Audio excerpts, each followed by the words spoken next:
Well, hello again, and welcome back to the Wives Club. My name is Margaret Brown, and just like you, I am a patron of Mr. Kevin Samuels.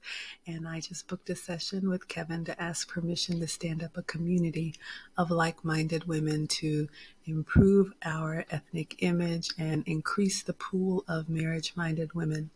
I'm in the Atlanta area. I am 45. I am a divorcee, so I'm a former wife. I have two boys, a high schooler and a middle schooler. I was married to their father for 10 years at the age of 25. And then since the divorce, I've been in a long term relationship with a high value man for another 10 years. So, what we do here is we use Kevin's shows as a lesson plan to talk about action items, lessons learned, our takeaways, what we can do to all improve our outcomes.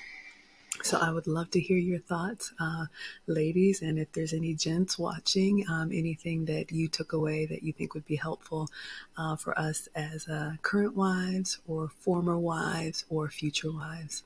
So, let's go ahead and get started. Kevin's show last night was on YouTube, and it was Is This a Sign of the Times?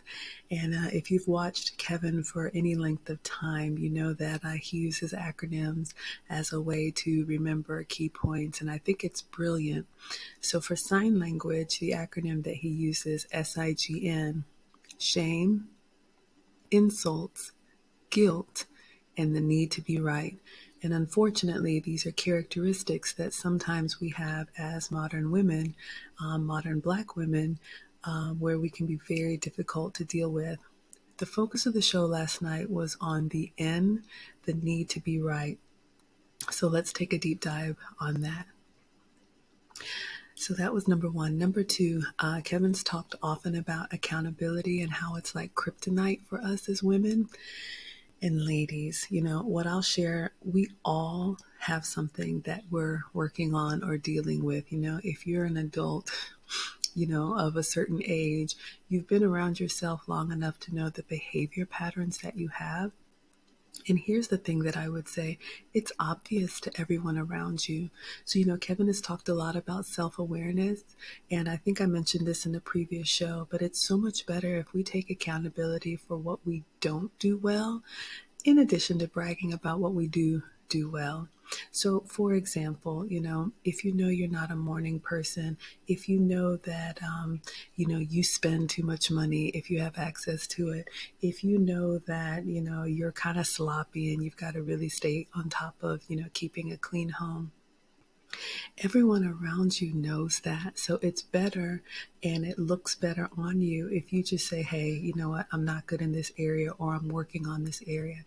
And I would always advise, if I may, that, for example, for me, fitness is a challenge. I have to work every day. And when I was talking to my man this morning, he asked me, did you work out today? Yes, sir, I did. And that's something that I have to do every day because if I let it get out of control, everybody can see it. So let's not play any games and let's take accountability for the things that we struggle with. Number three, Kevin talked about the male swirling. Bottom line, ladies, he's talked about this before where we don't have a right to our men. I think Black men, overwhelmingly prefer women that share their reflection. But what I am crystal clear on is they are not going to put their happiness on hold to make sure that, we come alongside and we get it together. I was talking to my man about this and he actually said, if I didn't have you, I absolutely would probably get a Latin woman, maybe an Asian woman, because once you get to a certain age in life, the love aspect. Kevin has talked about this a lot. This is not going to be, necessarily the love of your life, but can it be someone who's dedicated to your purpose, right? From a man's perspective, that's going to be consistent and help support you and serve you in the way that you need to get what you want to get done. And ladies, there are other women that are happy to step up and take that place. So let's make sure that we stay competitive. I would liken it to, Kevin used the example of a restaurant when he was talking about running out of shrimp and offering chicken. But it's true, if I know there's been times where we've gone out and I wanted to try a new restaurant or whatever it was. And for whatever reason, they weren't open or they closed early or it was a different day of the week. Did we just say, okay, well, we're not going to eat? No, we found another restaurant. And so that's what men are starting to do. We are their first choice, but we're not their only choice. So let's keep that in mind.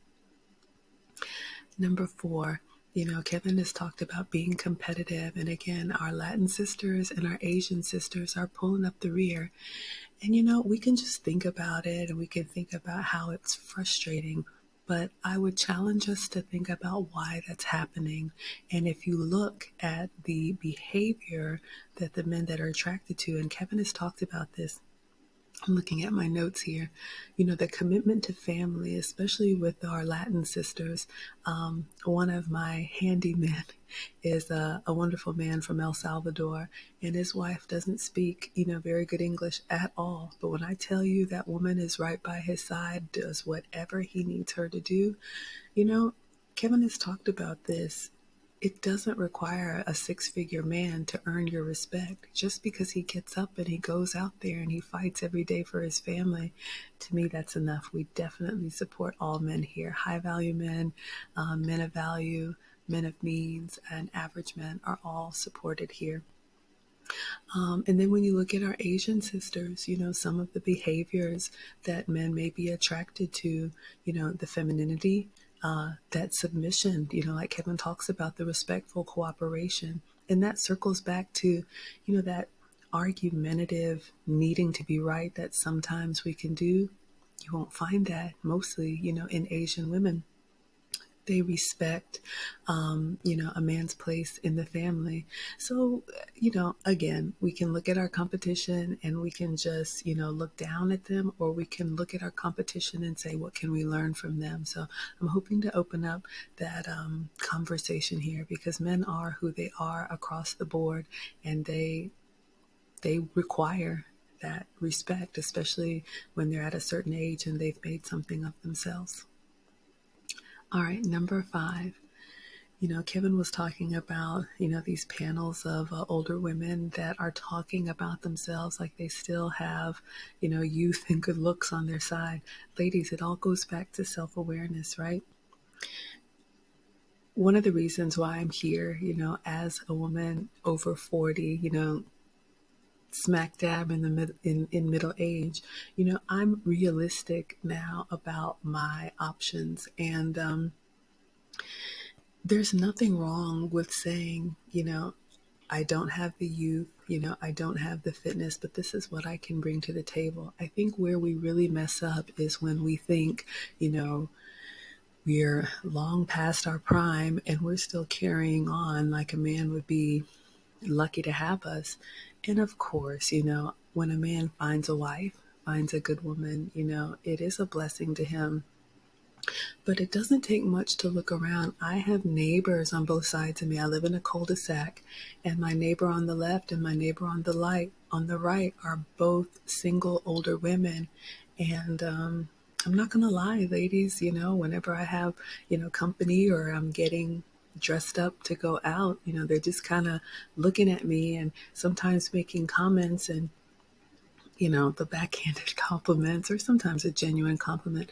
But it's sad, the only people that visit them are their adult children when they're in town. You don't really see them having a life, and, that bitterness will definitely set in. So, if you want a man in your life and you want that companionship from a human and not from a dog, let's be self-aware about what we have to offer and what we don't. All right, number 6, Kevin talked about what store would we be at. Look, I'm a Target girl. I have said over and over, I consider myself to be average. I know what my, assets are. I know what I'm good at, but I'm realistic, right? Um, it's appreciated in my relationship, that I'm kind of a simple, hometown girl. And I'm aware of that. I would be out of sorts in a, very fancy place. I remember kind of embarrassed to say, but I'll share. When the Super Bowl came to Atlanta, I did some volunteering, and one of the places that they put me was in some very nice Atlanta hotels. We were kind of like the hospitality crew, welcoming people to the city. And these are hotels that are, exquisite. And of course, I'm kind of looking around, and, when you see people come in, and coaches and athletes, and, I don't stay on top of pop culture, but people would be whispering, oh, there's so-and-so, there's so-and-so.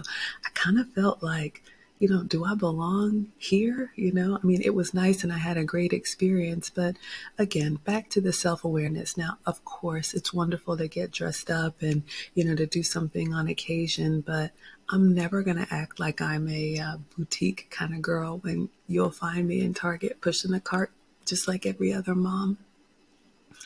Number 7, Kevin talked about, us as women. Well, he used the chemistry example, which is fascinating for me. I actually studied chemistry as well.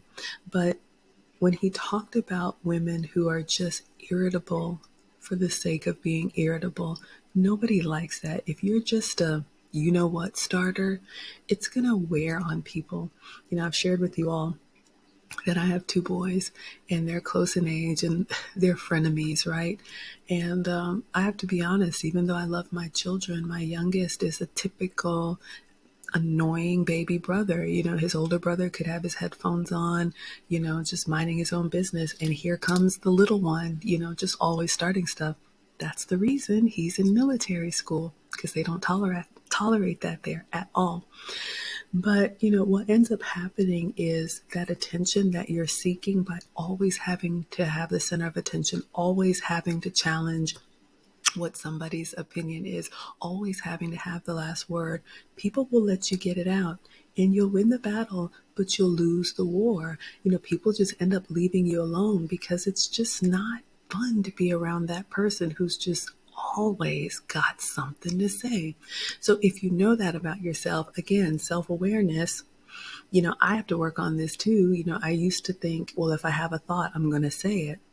No, just because something's in my head, it can stay in my head.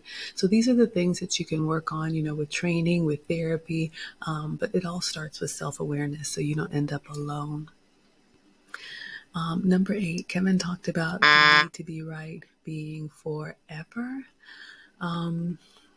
Again, if that's something that you struggle with, the bragging rights that you get in the moment, it kind of repeats what I just said. Look at where that's gotten you. If you like having verbal altercations and you like being the one who told somebody, if you like being loud and proud and masculine, have at it. Nobody's going to, wrestle you down to be more amicable. But if you want to change, you definitely can. It's work, but we're here to support that. Number 9, Kevin's talked about men not wanting to be around chaotic women. And ladies, it's true. I don't think this is new to anybody, but men absolutely want peace. And I'll tell you, a high value man requires peace.